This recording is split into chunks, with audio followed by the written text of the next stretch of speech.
நாம் இங்க வந்த நோக்கமே அல்லாஹ்வை அறிஞ்சிக்கிறணும், நம்ம படைச்ச இறைவனை விளங்கிக்கிறணும். நம்முடைய தலைவர் முஹம்மது ரசூலுல்லாஹ் ஸல்லல்லாஹு அலைஹி வஸல்லம் அவர்களை படிக்கணும், அவங்களுடைய வாழ்க்கையை படிக்கணும். அதுக்காகத்தான் நம்ம இங்க வந்திருக்கிறோம். முதலில் நம்ம சரி செஞ்சுக்கிறோம். நம்மளை நம்ம சரி செஞ்சாதான் அடுத்து நம்முடைய குடும்பத்தை நம்ம சரி செய்ய முடியும். நம்முடைய குடும்பத்தை நம்ம சரி செஞ்சாதான் அடுத்து நம்முடைய ஊரை நம்ம சரி செய்ய முடியும்.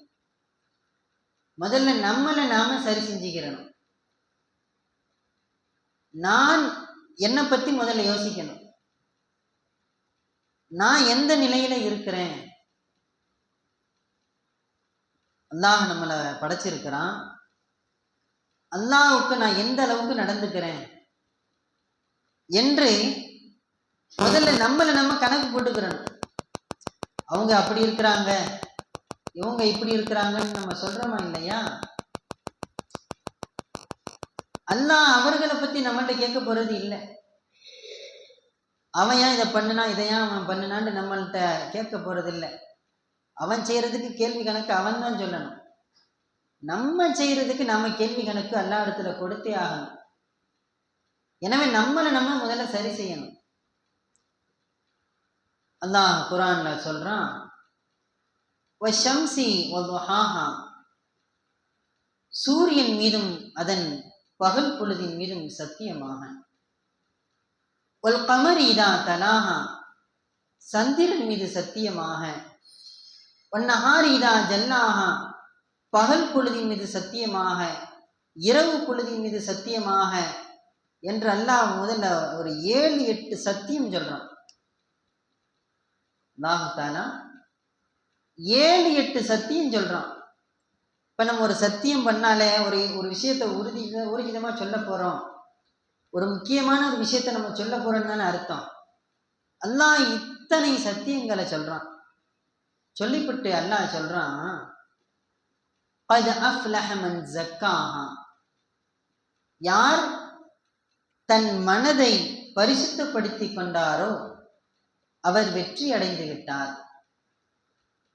وقد خاب من دساها, யார் தன் மனதை பாழ்படுத்தி கொண்டாரோ அவர் நஷ்டம் அடைந்து விட்டார்.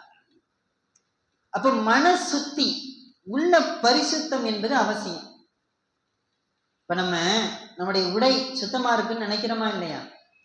துவைச்சிக்கிறோம், எல்லாம் பண்ணிக்கிறோம். நம்முடைய உடல் சுத்தமா இருக்குன்னு நினைக்கிறோமா இல்லையா?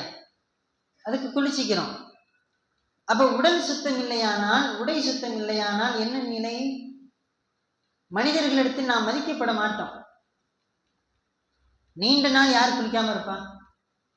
நீண்ட நாள் யார் துவைக்காத ட்ரெஸ்ஸை போடுவான்? யாருக்கு உலகத்துல அந்த மாதிரி ஆட்கள் சுத்துறாங்களா இல்லையா? மண்நிலை பாதிக்கப்பட்டவங்க, அவங்க தானே அப்படி போறாங்க வர்றாங்க. அவங்கள நம்ம மனுஷனா மதிப்போமா? நம்மளிடத்தில் அவங்க ஒரு மனுஷனாக நம்ம கருத மாட்டோம். நம்ம பக்கத்துல வந்தாலே நம்ம ஒதுங்கி போயிருமா இல்லையா? அவங்கள தொடக்கூட மாட்டோம். அவங்க நம்மளை தொட்டாலே ஒரு அருவருப்பா நினைப்போம். ஏன்? அவங்கள்ட்ட உடை சுத்தமும் இல்லை, உடல் சுத்தமும் இல்லை.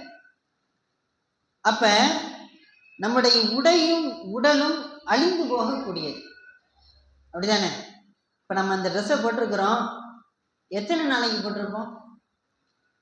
மிஞ்சி மிஞ்சி போனா ஒரு மாசம் இருக்குமா, ஒரு வருஷம் இருக்குமா, ஒரு 5 வருஷம் இருக்குமா, ஒரு 10 வருஷம் இருக்குமா? அதுக்கடுத்து இந்த ட்ரெஸ் இருக்குமா? இது அழிஞ்சு போயிடும், கிழிஞ்சு போயிடும். இந்த உடல், நாம் சுமந்திருக்கிற இந்த உடல் எத்தனை நாளைக்கு? மூத்தா போற வரைக்கும் தான். இந்த உடலை பாதுகாக்கிறதுக்கு நம்ம என்னென்ன பண்றோம்? லேசா தலைவலி வந்தா உடனே ஆஸ்பத்திரிக்கு ஓடுறோம், ஒரு பாதிப்புன்னு சொன்னா உடனே ஹாஸ்பிட்டலுக்கு ஓடுறோம். உடலை பாதுகாத்து கொள்ளணும்னு சொல்றோமா இல்லையா? உடல் ஆரோக்கியமா இருக்கணும்னு அதுக்கு உண்டான வேலையை செய்யறோமா இல்லையா? இந்த உடலும் ஒரு நாள் நம்மளை விட்டு போயிடும். அழியாத ஒன்றுன்னு சொன்னா அது நம்முடைய ஆன்மா மட்டும்தான், நம்முடைய உயிர் மட்டும்தான். நம்முடைய உடையும் கிழிஞ்சு போயிடும், நம்முடைய உடலும் அழிஞ்சு போயிடும். அழியாத ஒன்று நாம் சுமந்திருக்கிற நம்முடைய ரூஹ், நம்முடைய ஆன்மா. உடையையும் உடலையும் சுத்தமாக வைத்திருக்கிற நாம் நம்முடைய உள்ளத்தை, நம்முடைய ஆன்மாவை பரிசுத்தப்படுத்தி கொண்டாமா? கிழிஞ்சு போகிற உடையை சுத்தம் பண்ணிக்கிறோம், அழிஞ்சு போகிற உடலை சுத்தமாக வச்சுக்கிறோன்னு நினைக்கிறோம், பாதுகாப்பாக வச்சுக்கிறோன்னு நினைக்கிறோம். அழியாத ரூஹ், நம்ம இறந்தாலும் நம்முடைய ரூஹ் அழியுமா? நம்முடைய ஆன்மா அழியுமா? நம்முடைய ரூஹுக்கு அழிவே இல்லை. நம்முடைய ரூஹுக்கு அழிவு என்பதே இல்லை. நம்முடைய ரூஹு இருந்துகிட்டே தான் இருக்கும். கபூர்ல வைக்கப்படையில நல்லது கெட்டது அனுபவிக்கிறது ரூஹு தானே. வலம் வர்றதுன்னா ரூஹு தானே. இறந்தவங்களை கனவுல காண்றாங்கள், அது ரூஹு தானே. சொல்லப்படுது, நீங்க இறந்தவர்களை கனவில் கண்டால் அது அவங்க தான் சொல்றாங்க. அவங்கள நல்ல நிலையில நீங்க பார்த்தீங்கன்னா அவங்க நல்லா இருக்கிறாங்கன்னு அர்த்தம். அவங்க பாவப்பட்ட மாதிரி வந்து நின்றாங்கண்டா அவங்க நம்மளுக்கு ஏதோ ஒரு உதவி தேடுறாங்கன்னு அர்த்தம். நம்ம அவங்களுக்காக துஆ செய்ய கடமை பெற்றிருக்கிறோம். ஆக எதற்கு சொல்ல வருகிறேன் என்றால், கிழிந்து போகும் உடையையும் அழிந்து போகும் உடலையும் பாதுகாக்கிற நாம் அழியாத நம் ஆன்மாவை பாதுகாக்க தவறிவிட்டோமே. என்ன ஆகும்? நம்முடைய உள்ளத்தை பரிசுத்தப்படுத்தலண்டா நம்முடைய உள்ளத்துல இன்னைக்கு என்ன இருக்குது? பொய், புறம், கோல். அடுத்தவன் ஒருத்தவன் நல்லா இருந்துட்டா நம்மளுக்கு பிடிக்க மாட்டாங்குது. நம்மளை விட கூட சம்பாதிச்சுட்டா யதார்த்தமாகவே நம்ம கூட இருக்கிற ஒரு ஆள் நல்லா இருந்துட்டா நம்மளால ஏத்துக்கிற முடியல. ஏதாவது நடந்த உடனே நம்மளுக்கு சிரிப்பா இருக்குது. இதுதான், இது போன்ற குணங்கள் எல்லாம் துர்குணங்கள், மிக மிக மோசமான குணங்கள். நம்முடைய இதயத்தை பால்படுத்தக்கூடியவை, நம்முடைய ஆன்மாவை சிதைக்கக்கூடியவை. அழியாத நம் ஆன்மாவை சிதைத்து தள்ளக்கூடியவை இந்த மாதிரி மோசமான குணங்கள் எல்லாம். இன்னைக்கு நம்முடைய உள்ளத்துல அதுதான் குடிகொண்டு இருக்குது. பொய் பேசுறதும், புறம் பேசுறதும், கோல் பேசுறதும், அடுத்தவங்களை இழிவா நினைக்கிறதும், அடுத்தவங்களை மோசமா நடத்துறதும், அடுத்தவங்கள்ட்ட கராரா நடக்கிறதும், அடுத்தவர்களுடைய குறையை அம்பலப்படுத்துறதும், அடுத்தவர்களை மன்னிக்க மறக்கிறதும். என்ன இது? இன்றைய மனிதர்களிடத்தில் ரொம்ப மிகச்சி போச்சு. ஷார்ட்டா சொல்றதாக இருந்தா, இங்க உள்ளவங்களை நான் சொல்லல, சில மனிதர்கள் பெயரளவுல மனுஷனா இருக்கிறான், முழுக்க முழுக்க மிருகமாகவே வாழ்றான். முழுக்க முழுக்க அதனுடைய குணங்களோட. மிருகத்துக்கு என்ன தெரியும்? சாப்பிட்றது, சாப்பிட மட்டும் செய்யறது. மிருகத்துக்கு என்ன செய்ய தெரியும்? தூங்க தெரியும், தூங்க மட்டும் செய்யறது. மிருகத்துக்கு ஆபாசமா நடக்க தெரியும், அதுக்கு தாய் என்னன்னு தெரியாது, இது என்னன்னு தெரியாது. இது போன்ற குணங்களுடையவர்கள் தான் இன்னைக்கு உருவாகிட்டாங்க. இளைஞர்களை எடுத்து பாருங்க, போதைப் பொருளுக்கு அடிமையாகி ரொம்ப மோசமான ஒரு நிலையில் தள்ளப்பட்டிருக்கிறாங்களா இல்லையா? யாரு என்னண்டு தராதரம் தெரியல, பெரியவங்க சிறியவங்க மரியாதை தெரியல. இது மாதிரியான மோச நிலைகள் நம்முடைய வயசுக்குள்ள பொம்பளை பிள்ளைய எடுத்துக்கிறங்க, அந்த பிள்ளைகளுடைய நிலையை பாருங்க. இன்னைக்கு பல ஊர்களை நம்ம கேள்விப்படுறோமா இல்லையா? மாற்று மதத்து நபர்களோட கூட போறாங்க அப்படி இப்படின்னு சொல்லிட்டு. இது மாதிரியான நிலைகள் எல்லாம் எதனால்? நம்முடைய உள்ளம் அழுக்காக இருக்கு. நம்முடைய உள்ளத்துல அல்லாஹ்வை சுமக்க மறந்தோம். உலகத்தின் ஆசாபாசங்களையும், உலகத்தின் செல்வங்களையும், மோகங்களையும், உலகமே கதி என்று நாம் நம்முடைய உள்ளத்தில் உறுதி கொண்டதின் விளைவு இன்னைக்கு எப்படி வேணாலும் நடந்துக்கிறலாம், எப்படி வேணாலும் வாழ்ந்துக்கிறலாம் என்கிற மனோநிலைக்கு தள்ளப்பட்டுட்டாங்க இன்னைக்கு உள்ள இளைஞர்களும், இன்னைக்கு உள்ள யுவதிகளான இளம் பெண்களும். ஆக இரண்டு பேர் விஷயத்திலையும் கவனம் செலுத்தணும். நம்ம பெற்றோர்களாகப்பட்டு நாம் கடமை பெற்று இருக்கிறோம். நம்ம வீட்டு பிள்ளைங்க நம்மளை ஏமாத்திடக்கூடாது. அவங்க இந்த உலகத்துல ஏமாந்து மறுமையில ஏமாந்துடக்கூடாது. அதில் நாம் கொஞ்சம் கவனமும் செலுத்தணும். ஆக உள்ளத்தை பரிசுத்தணும். நான் சொல்ல வந்ததின் நோக்கம் அதுதான். எப்படி உடையை சுத்தமாக வச்சுக்கிற நினைக்கிறோமோ, உடலை சுத்தமாக வச்சுக்கிற நினைக்கிறோமோ, உள்ளத்தையும் உள்ளத்தை எப்படி சுத்தமா வச்சுக்கிறது? அதை எந்த சோப்பு போட்டு துவைக்கிறது அப்படின்னு கேட்குறீங்களா? உள்ளத்தை எப்படி சுத்தப்படுத்துறது? குர்ஆனை ஓதுங்க. உள்ளம் பரிசுத்தமாக குர்ஆனை ஓதிக்கொண்டே இருங்க. இன்னைக்கு நம்ம மனசை தொட்டு பாருங்க, குர்ஆனை நம்ம திறந்து எவ்வளவு நாள் இருக்கும்? குர்ஆனை திறந்து ஓதி எத்தனை நாள், எத்தனை மாதம், எத்தனை வருஷம்? நம்மளுக்கு ஓத தெரியுதோ தெரியலையோ அதெல்லாம் 2ஆம் பட்சம். சில விஷயங்களை பார்த்தாலே நன்மை என்றார்கள் முஹம்மது ரசூலுல்லாஹ்.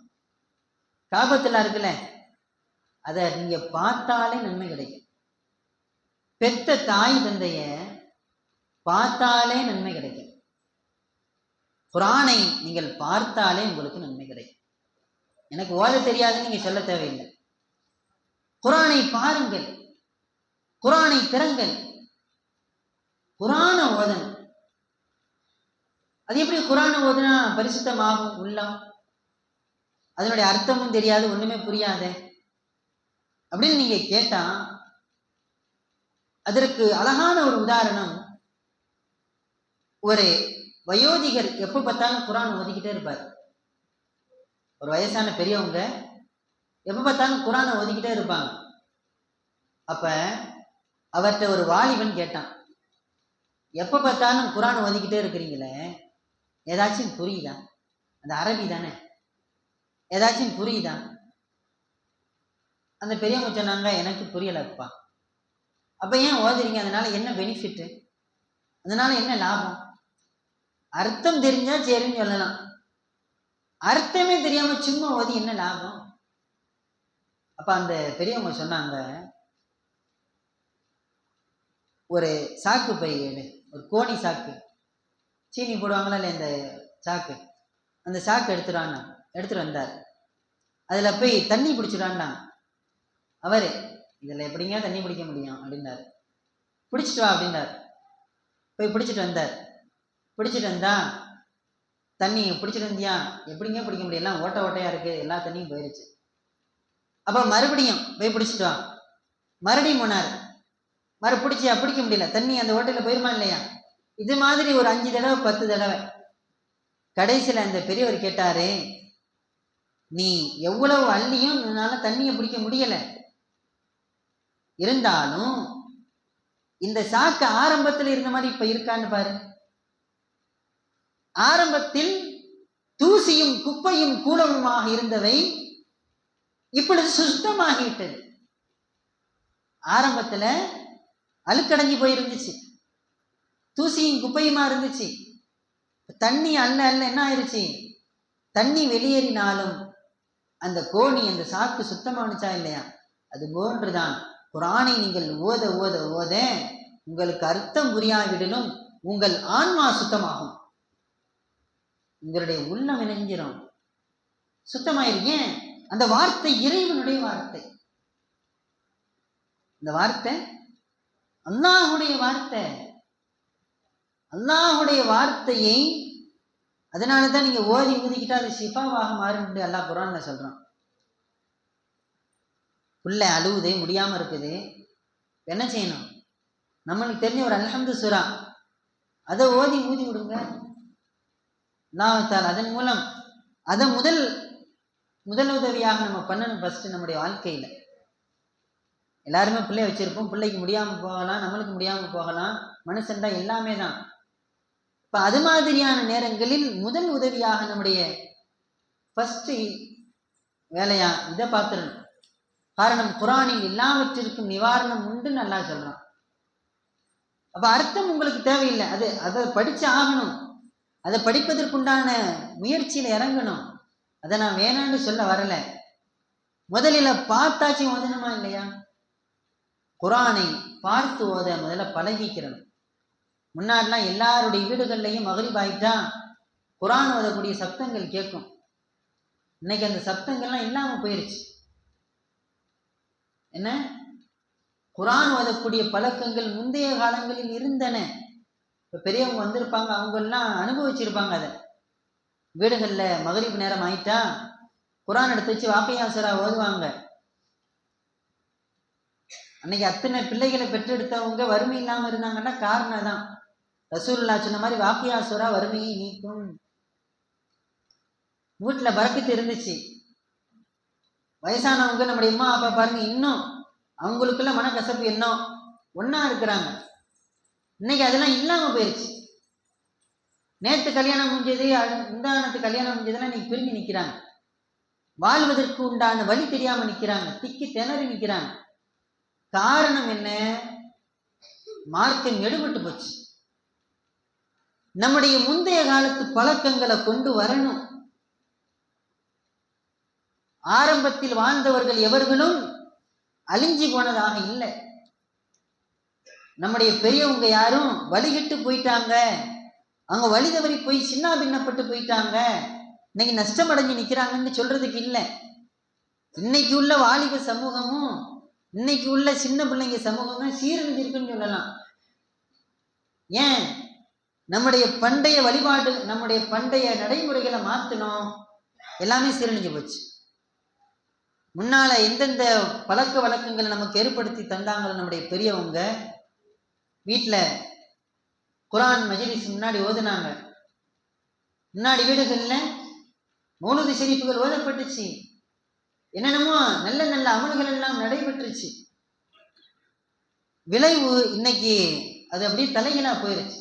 அன்னைக்குள்ளவங்க நல்லா இருந்ததுக்கும் இன்னைக்குள்ள தலைமுறை பாதிக்கப்பட்டு சின்ன பின்னப்பட்டு கிடக்கிறதுக்கும் காரணம் இதுதான். ஆக நம்முடைய உள்ளத்தை நம்ம பரிசுத்தப்படுத்தி கொண்டான வழி என்னவோ, முதலில் குர்ஆன் ஷரீஃபை நம்முடைய வீடுகளில் ஓத விடணும். நம்முடைய பிள்ளைங்க இருக்கிறாங்களா, மகரிப் தொழுவ அனுப்பி வச்சோமா, வந்த உடனேயுமே குர்ஆன் எடுத்து ஓது. அது அட்லீஸ்ட் ஒரு பேஜ், ஒரு பக்கமாச்சு ஓத வைக்கணும் பிள்ளைங்களை.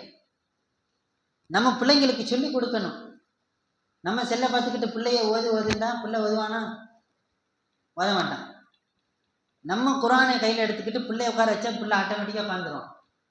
காரணம், நம்ம என்ன செய்யறோமோ பிள்ளை அதுதான் செய்யும். சொல்லுவாங்க இல்லையா, ஒரு பிள்ளை கெட்ட வார்த்தை பேசுதுன்னு சொன்னா அந்த பிள்ளை கெட்ட வார்த்தையை பேசுது, அது கேட்ட வார்த்தையே பேசுது. அம்மா அப்பாவும் எதை பேசி அது கேட்டுச்சோ அந்த கேட்ட வார்த்தையை தான் பேசுது. ஒரு மரத்திலேருந்து, ஆப்பிள் மரத்திலேருந்து ஆப்பிள் விழுவுது, அதுக்கு கீழே விழுவுமா இல்லை தூரத்தில் போய் விழுவுமா? அதுக்கு கீழே தான் விழுவும். நம்முடைய பிள்ளைங்க வழி தவறினாலும் நல்ல நிலையில இருந்தாலும் அதுக்கு காரணம் நம்ம தான். காரணம், நம்முடைய உருவாக்கம் எப்படியோ அப்படிதான் நம்முடைய பிள்ளைங்க அமைவாங்க. என் பிள்ளை அவனால கெட்டு போயிட்டான், இவனால கெட்டு போயிட்டான், அவளால கெட்டு போயிட்டான், இவளால கெட்டு போயிட்டான் என்பதெல்லாம் இரண்டாம் பட்சம்.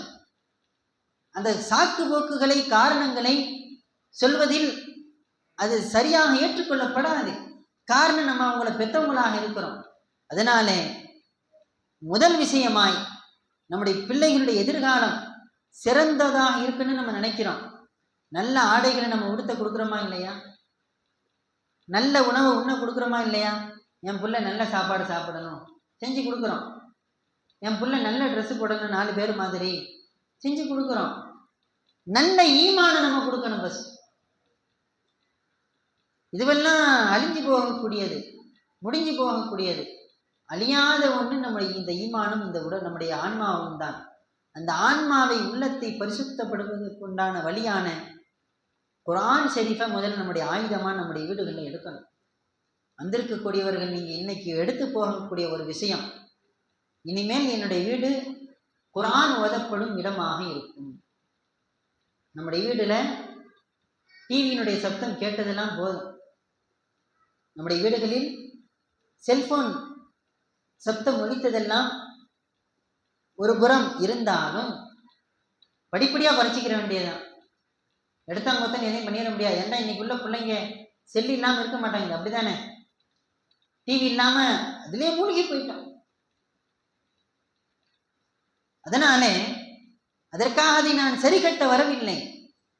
அது முழுமையாக ஒழிக்கப்பட வேண்டியது, தடுக்கப்பட வேண்டியது, தடை செய்யப்பட வேண்டியது. அதில் உள்ள அத்துணையும் ஹராம் தான், முற்றிலுமாக ஒழிக்கப்பட வேண்டும். ஒண்ணுமே இல்லாம இருக்கா இல்லையா நம்முடைய வீடுகள்ல? குர்ஆன் ஓதுற சப்தமே இல்லாம இருக்குல்ல. மரணித்த கபுருஸ்தான் மாதிரி இன்னைக்கு நம்ம வீடு போச்சு. ஏங்க, ஒரு அம்மா அப்பா மூத்தா போயிட்டா கூட ஒரு யாசின் ஓதி பிள்ளை அம்மா அப்பாவுக்கு துவா செய்யறதுக்கு இன்னைக்கு பிள்ளைங்க இல்லாம போயிடுச்சு. அரும்பாடுபட்டு நம்ம வளர்க்குறோம், கஷ்டப்பட்டு வளர்க்குறோம், ஓடி ஆடி சம்பாரிச்சு பிள்ளை குட்டிக்குன்னு சேர்க்கிறோம், கஷ்டப்பட்டு என்னென்னமோ செய்யறோம். தாய்மார்கள் எவ்வளவு கஷ்டப்படுறாங்க, நீங்க எவ்வளவு கஷ்டப்படுறீங்க நம்ம உங்களுடைய பிள்ளைகளை வளர்க்க. தந்தைமார்கள் எவ்வளவு கஷ்டப்படுறாங்க. இந்த பிள்ளைங்க பதிலுக்கு ஒரு நன்றி கடனா ஒரு யாசின் சூரா ஓதி துவா செய்ய மாட்டாங்குது. ஒண்ணு, அந்த பிள்ளைக்கு ஓதவே தெரியல. ரெண்டாவது, ஓத தெரிஞ்சால் ஓதக்கூடாதுங்கிற ஒரு கூட்டத்துல சிக்கிக்கிருச்சு. அப்ப இரண்டுமே சரி கட்டப்படல. என் பிள்ளைய முழுக்க முழுக்க வழி எடுத்துடவும் கூடாது. குர்ஆனை கூட ஓத தெரியாத அளவுக்கு நம்ம உண்டாக்கிற கூடாது.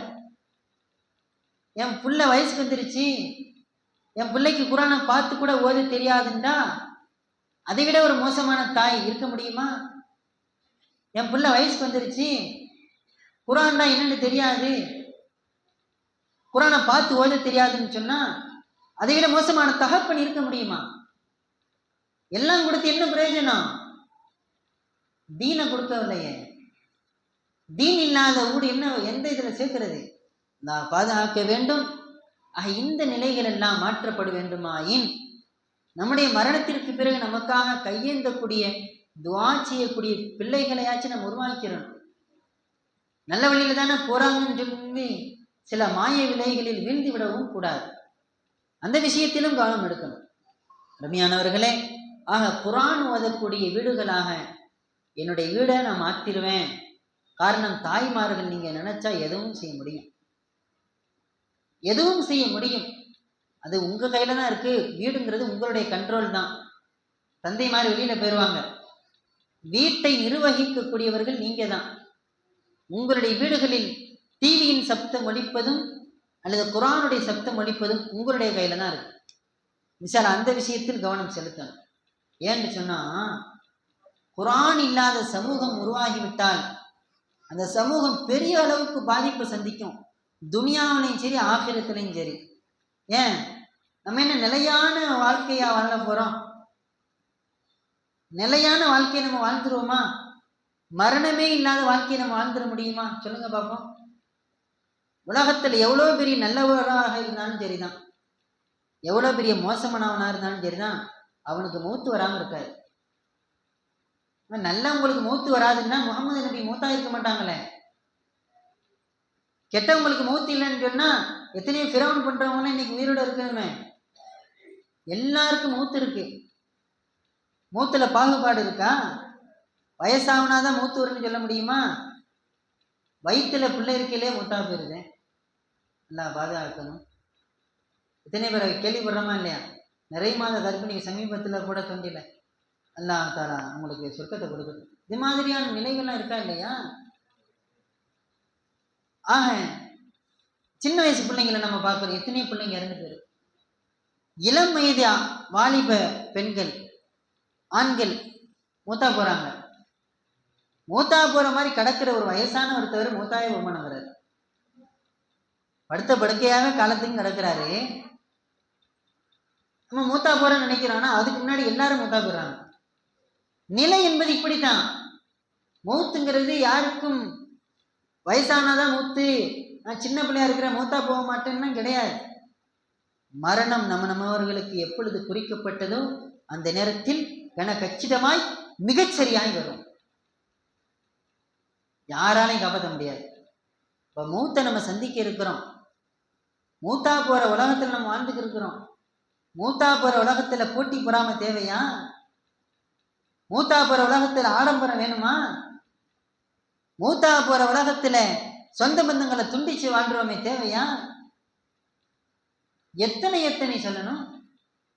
நம்ம உலகத்தை கட்டி ஆள்ற மாதிரி தானே இன்னைக்கு நம்முடைய நினைப்பு. இங்க அப்படிதான் நம்ம வாழ்ந்துகிட்டு இருக்கிறோம். ஆசாபாசங்களுக்கு அடிமை விட்டு கிடக்கிறோமே. காசு பணமே என்று மோகத்தில் வாழ்ந்து கொண்டு இருக்கிறோமே. மரணத்தை கொஞ்சமாச்சு சிந்திக்கணும். நான் அடுத்த கணம் மூத்தா போயிருவனோ, எனக்கு மூத்து எப்பயோ நினைக்கணும். ஏன்? மூத்தா போனா முடிஞ்சு போச்சு எல்லாமே. பிறப்பை சந்தித்த எல்லாரும் மூத்தா போய் தான் ஆகணும். நீங்க விரும்பினாலும் சரிதான், விரும்பாட்டியாலும் சரிதான். நீங்க சின்ன பிள்ளையா இருந்தாலும் சரிதான், பெரிய ஆளா இருந்தாலும் சரிதான். நீங்க ஆம்பளையா இருந்தாலும் சரிதான், பொம்பளை ஆளா இருந்தாலும் சரிதான். மௌத்தை நீங்க சந்திச்சுதான் ஆகணும். அதுதான் நியதியும் கூட. மௌத்துக்கு நம்ம தயாரிப்பு செய்யணும். இன்னைக்கு யோசிச்சு பாருங்க, எனக்கு 40 வயசு, நான் என்ன செஞ்சிருக்கிறேன்? எனக்கு 40, உதாரணத்துக்கு சொல்றேன். ஒரு நபருக்கு 40 வயது என்று சொன்னால் இதுவரைக்கும் நான் என்ன பண்ணியிருக்கிறேன்? என்னுடைய ஆகிரத்துக்காக, என் துனியாவுக்காண்டி நான் ஓடிக்கிட்டு தான் இருக்கிறேன். என் உலகத்துக்கு, என் மனைவி மக்களுக்கு, என் தாய் தந்தைக்கு நான் ஓடிக்கிட்டு தான் இருக்கிறேன். சம்பாதிக்க தான் செய்கிறேன். உலகத்துக்கு நான் வீடு வாங்கிட்டேன், வாசல் கட்டிட்டேன், எல்லாம் பண்ணிட்டேன். என் மௌத்துக்கு பின்னாடி உள்ள வாழ்க்கைக்கு நான் என்ன செஞ்சு வச்சிருக்கிறேன்? கொஞ்சம் திரும்பி பாருங்க, என்ன செஞ்சிருக்கிறோம்? நம்முடைய வாழ்க்கையின் கடந்த காலத்தை யோசிக்க வேண்டும் சகோதரர்களே, சகோதரிகளே, தாய்மார்களே. காரணம், நம்ம என்ன செய்கிறோமோ அதுதான் நமக்கு நம்முடைய வாழ்க்கைக்கு பின்னால வரும். அந்த நேரத்தில் யாரும் வரமாட்டாங்க. மூத்தா போயிட்டா முடிஞ்சு. இவ்வளோ நாள் அப்துல் காதர்ன்னு இருந்தவர், அப்துல்லான்னு இருந்தவர், ஃபாத்திமான்னு இருந்தவங்க மூத்தா போனா ஜனாசாவா மாறிடுறாங்க. மூத்தா போயிட்டா ஜனாசான் பேர் மாறிடுது. அவர் ஆசைப்பட்டு கட்டின வீடு, அந்த வீட்டுல அவங்களை உள்ள வைக்க மாட்டேங்கிறாங்க. எப்ப ஜனாசாவை எடுப்பிய கேட்குறாங்களா இல்லையா? வச்சுக்கிடுவாங்களா யாராச்சும்? என் வாப்பா, நான் பாசமா என்னை வளர்த்த வாப்பா, என்னை பாசமா வளர்த்த எங்க அம்மா, என்னை அரும்பாடு பெத்த, நான் அரும்பாடு பெற்று பெத்த என் புள்ள வச்சுக்கிடுவோமா? மூத்தா போனா முடிஞ்சிருச்சு. இந்த உலகத்துல உங்களுக்கு வேல்யூ இல்லை. பிஞ்சு போன செருப்பை கூட வீட்டில் வச்சிருக்கோங்க.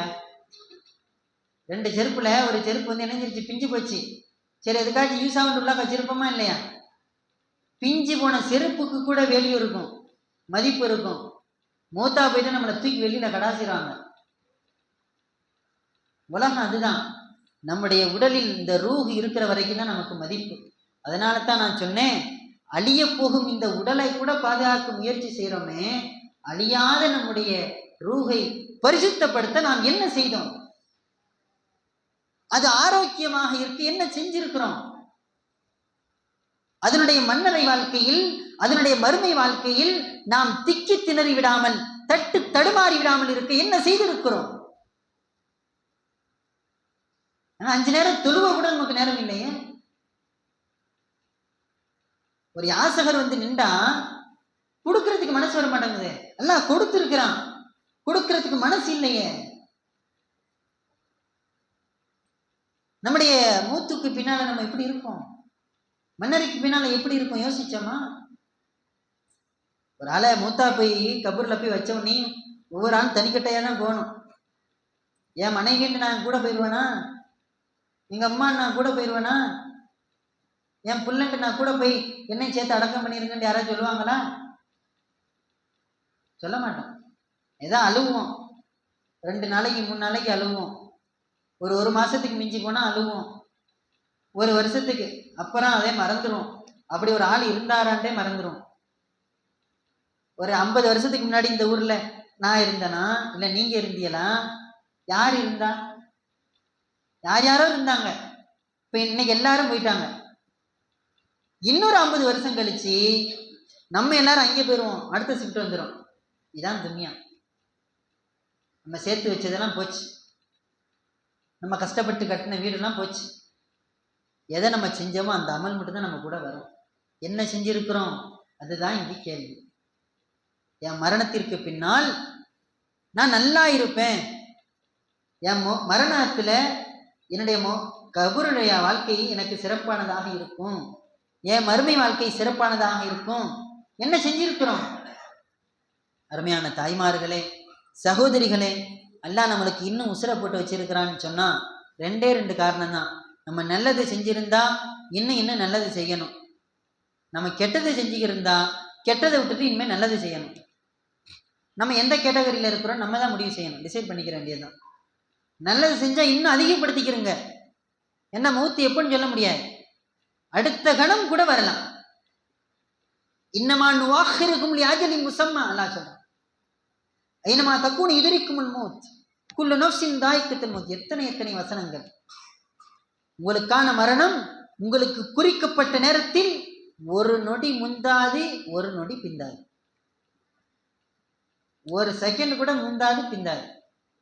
நீங்க எங்க இருந்தாலும் சரிதான், நீங்கள் எடுத்து வைக்கிற ஒவ்வொரு அடியும் ஒவ்வொரு பயணமும் உங்கள் மரணத்தை நோக்கிதான் என்று மறந்துவிடக்கூடாது.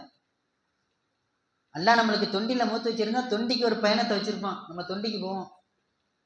மெட்ராஸ்ல தான் நம்மளுக்கு மூத்துனா மெட்ராஸுக்கு ஒரு வேலையெல்லாம் வச்சு விட்டுருவான். நம்ம வேற வேலையா போவோம். ஆனா அது வேற நோக்கமாக இருக்கும். நாம் காலடி எடுத்து வைக்கிற ஒவ்வொரு அடியும், நம்மை விட்டு கழிகிற ஒவ்வொரு நொடியும் நம்முடைய மரணத்தை நோக்கித்தான் நம்முடைய பயணமாக இருக்கிறது என்பதை நம்ம நினைச்சுக்கிறோம். சிந்தித்து வாழ வேண்டும்.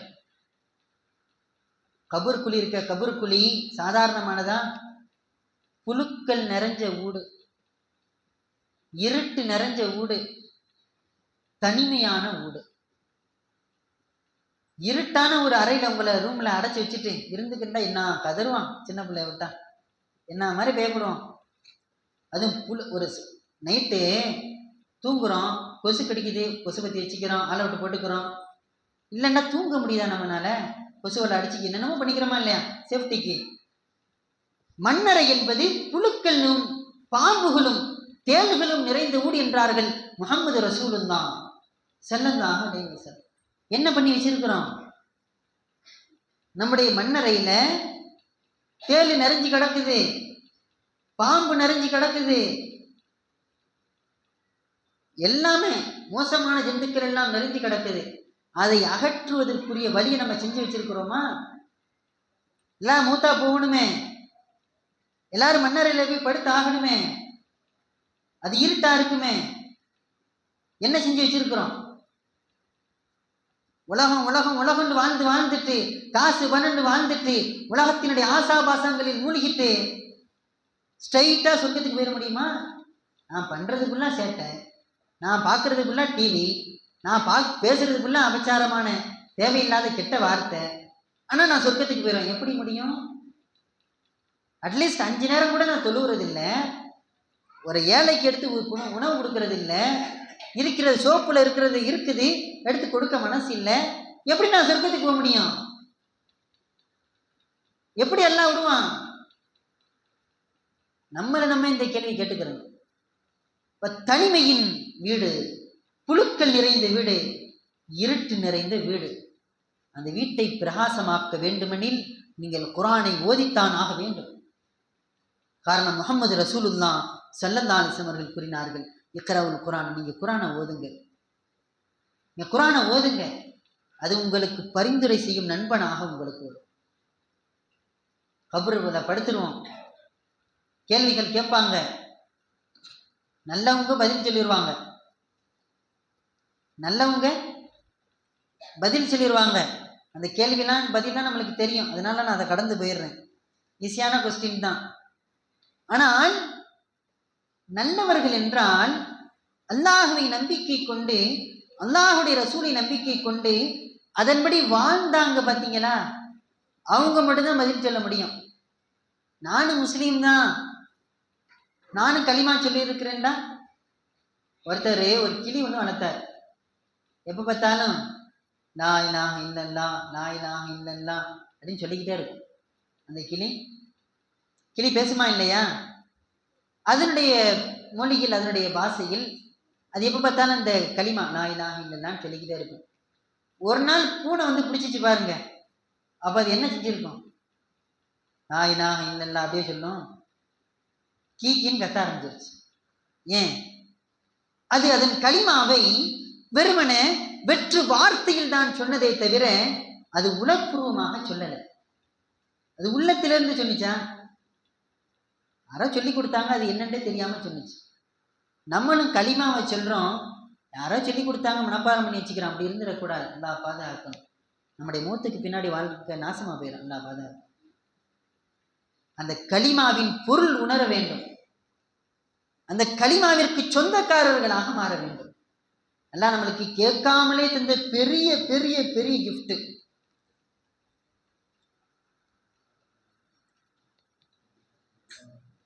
அல்லாஹ் தஆலா நீங்க பாங்க சொல்ற மாதிரி சொல்லிட்டா நான் பாட்டு. அல்லாஹ் நமக்கு தந்த பெரிய கிஃப்ட் இந்த ஈமான். அப்படிதானே? அல்லாஹ் நினைச்சிருந்தா நம்மள ஒரு நாயா படைச்சிருக்க முடியுமா? முடியாது. அல்லாஹ் நினைச்சிருந்தா நாயா படைச்சிருக்கலாம். அல்லாஹ் நினைச்சிருந்தா ஒரு காஃபிரா நம்மளை அல்லாஹ் படைச்சிருக்கலாம். அல்லாஹ் நம்மளை முஸ்லீமா படைச்சிருக்கலாம். அல்லாஹ் நமக்கு கேட்காமலே ஈமான தந்திருக்கிறான். இந்த களிமா வெற்று வார்த்தை அல்ல, இது உங்களை கூட்டிக் கொண்டு சொர்க்கத்தில் போய் விட்டுவிடும். அந்த களிமாவை சுமந்திருக்கிற நாம் அதை பாதுகாத்தோமா, அதன்படி அமல் செய்தோமா என்பதுதான் இங்கே கேள்வி. அது ஆயுதமாக மாறுவதும் அல்லது வெற்று வார்த்தையாக மாறுவதும் நம்முடைய கையில தான் இருக்கு. அல்லாஹ் அதற்கான கீயை தந்துட்டான். அதை நம்ம பயன்படுத்திக்கிறதா நம்முடைய பொறுப்பு. அருமையான தாய்மார்களே, மூத்தா போற உலகத்தில் வாழ்றோம். நாளை மறுமையை நம்ம சந்திக்க வேண்டியது இருக்குது. நல்லவர்களுக்கு பதில் சொல்ல கேள்விக்கெல்லாம் பதில் சொல்லிட்டாங்கன்னு சொன்னா அல்லாஹ் சொல்லுவான், இவருக்கு சொர்க்கத்தின் விரிப்பை விரித்து விடுங்கள், இவருக்கு சொர்க்கத்தின் ஆடையை அணிவித்து விடுங்கள், சொர்க்கத்தின் வாசலை திறந்து விடுங்கள், சொர்க்கத்தின் நறுமணம் இவருக்கு வந்து கொண்டே இருக்கட்டும், புது மாப்பிள்ளை மாதிரி தூங்குங்கன்னு சொல்லிட்டு போயிடுவாங்க. இதை கெட்டவங்களாக இருந்தா, யாரெல்லாம் அல்லாஹ் ரசூலை நம்பாம இருந்தாங்களோ அவர்களுக்கு சொல்லப்படும், அல் விசூஹு மினன்னா, இவருக்கு நரகத்தின் விரிப்பை விரியுங்கள், அவருக்கு நெருப்பால் ஆன ஆடையை அணிவித்து விடுங்கள், அவருக்கு நரகத்தின் வாசலை திறந்து விடுங்கள், நரகத்தின் உஷ்ணமும் நரகத்தின் ஜுவாலையும் அவரை வந்து தீண்டிக் கொண்டே இருக்கட்டும், அவருடைய மண்ணறையில் இருந்து பாம்புகளும் தேள்களும் சதா அவரை கொட்டிக் கொண்டே இருக்கும். ஒரு தேளின் விஷம் 40 ஆண்டுகள் வரை நீடிக்கும். சாதாரண ஒரு கொசு கடிச்சாலே, ஒரு எறும்பு கடிச்சாலே நம்மளால தாங்க முடியலையே. பாம்புகளும் தேளுகளும் மாறி மாறி கொட்டும் என்று இந்த வார்த்தைகள் எல்லாம் முஹம்மது ரசூலுல்லாஹி ஸல்லல்லாஹு அலைஹி வஸல்லம் அவர்கள் சொல்லி தந்த வார்த்தைகள். எனவே மரணத்திற்கு பின்னால் நம்முடைய நிலைகளை நம்ம யோசிக்கணும். அந்த நாளில் எந்த பந்தமும் இருக்காது, எந்த சொந்தமும் இருக்காது, அத்துணை பந்தங்களும் அறுபட்டு போகும். கணவன் மனைவி என்கிற உறவு கிடையாது, தாய் பிள்ளை என்கிற உறவு இருக்காது, எதுவுமே இருக்காது. நான் ஒண்டியாலாம் நிற்கணும், நான் என்ன செஞ்சேனோ அந்த அமலை வச்சுக்கிட்டு, நான் ஊர்ல உலகத்துல கட்டின ஊடு எனக்கு வராது.